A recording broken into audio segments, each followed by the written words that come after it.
حضور غوث اعظم اپنی کتاب غنیت الطالبین میں فرماتے ہیں کہ تم دست بیت کسی بھی پیر سے ہو جاؤ جو سلسلہ بار درست ہو، باشرہ ہو، تم کسی بھی پیر سے مرید ہو جاؤ، نام میرے رجسٹر میں تمہارا درج ہو جائے گا۔ پیر تمہارا کوئی ہو لیکن سارے پیروں کا پیر میں ہوں، لہذا تم میرے ہو جاؤ گے اور میں تیرا ہو جاؤں گا۔ ہم کیسے پکڑ پائیں کہ کون صحیح ہے؟ کیا پکڑ پائیں گے؟ کیا ہمارے پاس کوئی علم ہے؟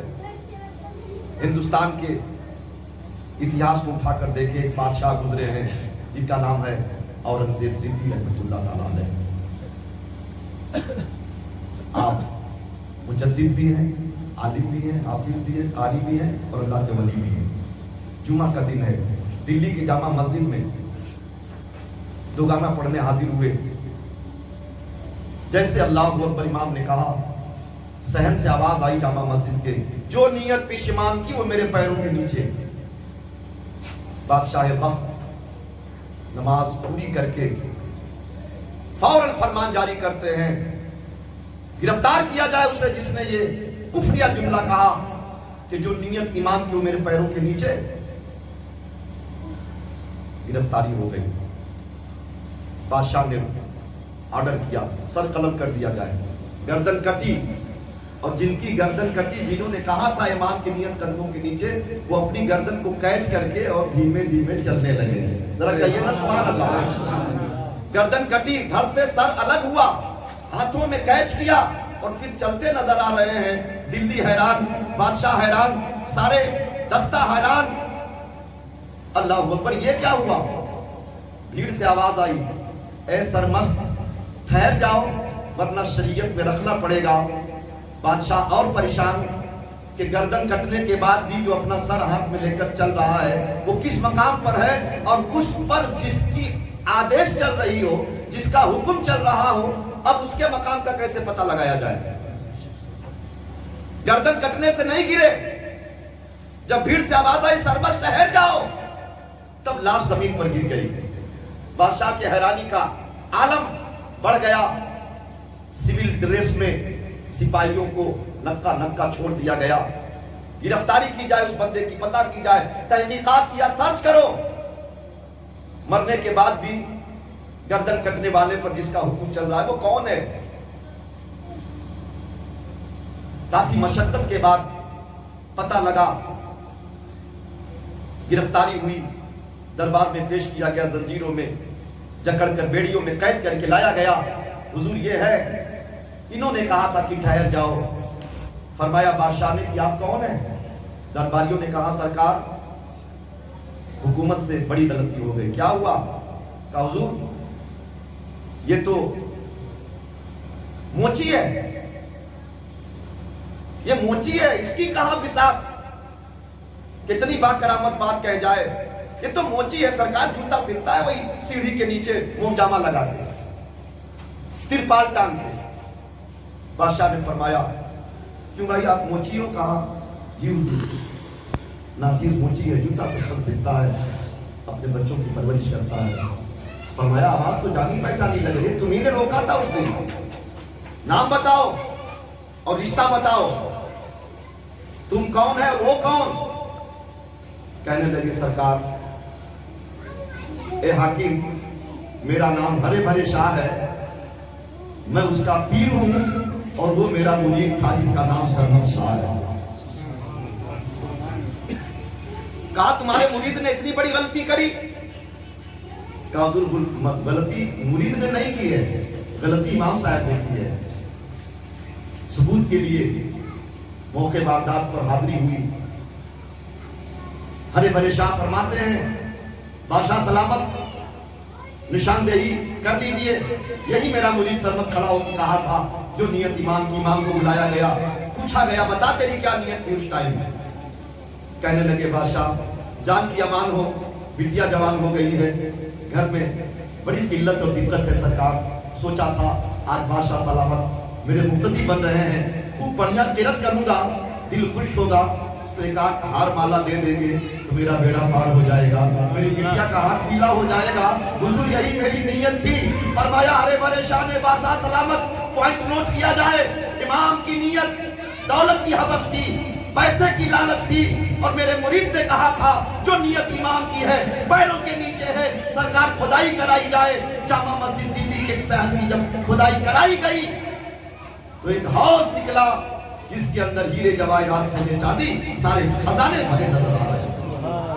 کوئی اندازہ کر سکتا ہے ان کے زور بازو کا نگاہ مرد مومن سے بدل جاتی ہے تقدیریں۔ بس علاقے بیدار بھائیوں اور آئے ہوئے رشتہ دار بھائیوں، میرے بچوں، بس کہنا یہ ہے، مقصد لب و لباب یہ ہے کہ جب اتنے بڑے ہندوستان کے راجہ مہاراجہ حضرت اورنگزیب علیہ رحمت و رضوان آنکھ دھوکا کھا گئی، دلی والوں کی آنکھ دھوکا کھا گئی، کوئی پہچان نہ سکا کہ وہ چیز کس مقام پر ہے، تو ہم کس کھیت کی مولی ہیں کہ ہم پیر کو پہچان سکیں، اللہ کے ولی کو پہچان سکیں۔ بس جہاں تک بن سکے ہم ہر ایک کو عزت دیں، گندے کام کو چھوڑیں، گناہوں سے توبہ کر لیں، کسی کا دل دکھانے سے پرہیز کریں، اور مسجد میں پابندی کے ساتھ نماز پڑھا کریں۔ میرے آقا صلی اللہ علیہ وسلم نے فرمایا کہ جو مسجدوں میں نماز کے لیے نہیں جاتے ہیں، حضور فرماتے ہیں دل چاہتا ہے کہ اس کے گھر میں آگ لگا دیں۔ انفرادی نماز اور ہے، اجتماعی نماز اور ہے۔ جب ہم جماعت کے ساتھ نماز پڑھتے ہیں تو اللہ اس کا 1000 گنا بڑھا کر ہمیں ثواب عطا فرما دیتا ہے، اور اللہ ہم سے راضی ہو جاتا ہے، اللہ خوش ہوتا ہے کہ میرا بندہ میرے گھر میں آیا ہے۔ دوستو، ہم ہر جگہ جانے کی تیاری کرتے ہیں، قیامت میں پوچھ ہوگی کہ بتا تیرے محلے میں میرا بھی گھر تھا، تو اپنے سسرال کے لیے ہفتے بھر پہلے سے، سمدھیان کے لیے ہفتے بھر پہلے سے، اپنے داماد کے گھر مہینے بھر پہلے جانے کی تیاریاں کرتا، پیسہ اکٹھا کرتا، سامان خریدتا، میرے گھر سے 5 بار بلاوا آتا تھا۔ کبھی تو نے حاضری دی؟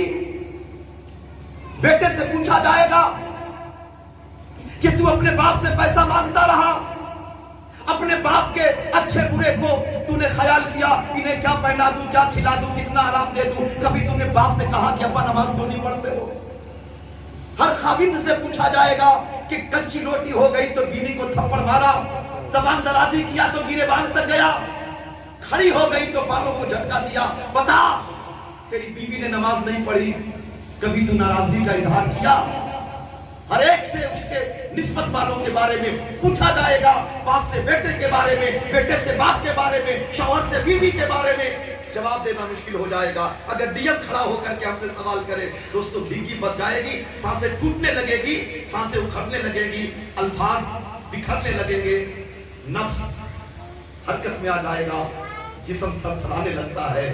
ڈی ایم کوتوال کے سامنے کھڑا ہو کر، اور جب کائنات کا مالک حشر کے دن ہم سے سوال کرے گا اور اسکرین پر سب کچھ صاف صاف دکھائی دے گا، ہم نے دین کے اجالے اور رات کے اندھیرے میں کب اور کہاں اور کیا کیے، پھر تم اللہ کی کس کس نعمت کو جھٹلاتے ہو؟ ایسی بھائیوں، زندگی مختصر ہے۔ شاعر کہتا ہے کہ کیا لے کے آیا بندہ، کیا لے کے جائے گا، کیا لے کے جائے گا، 2 دن کی زندگی ہے، 2 دن کا میلہ، کیا لے کے آیا بندہ، اس جگ کے سرائے میں مسافر رہنا 2 دن کا، اس جگ کے سرائے میں مسافر رہنا 2 دن کا، تو پھر کیوں کرے گمان او بندے دھن اور جو بنتا، بند مجھے آیا جگ میں خالی ہاتھ جائے گا، خالی ہاتھ جائے گا، 2 دن کی زندگی ہے، 2 دن کا میلہ، کیا لے کے آیا بندہ۔